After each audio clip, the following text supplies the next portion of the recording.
G'day everyone. The joys, hopes and sorrows and anxieties of the people today, especially those who are poor and afflicted, are also the joys, hopes, sorrows and anxieties of the disciples of Christ.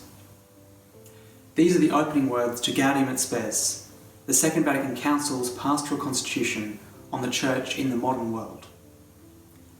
Thanks for joining us today and this week as we explore the relationship between the Church, this community that chooses life and might be expressed through a variety of different models, and the world around us. Echoing down through the ages, we've heard that the Church is in the world but not of the world. We're called to see all that goes on around us through the eyes of the Gospel.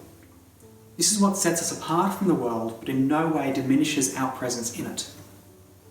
For the first time in history, you find a generation of people who are able to work hard and achieve great things through what's essentially seen as their own ingenuity and the advances of modern science. For example, some historians today tell us that the average middle-class Australian lives in better conditions, at least physically, than the kings did in medieval England and wider Europe. However, and despite this, there's an imbalance between doing good and believing good. Many find it quite reasonable to simply be a good member of society or act in a good way, while this is divorced from any necessity to believe or have a creed, or any reason for doing that.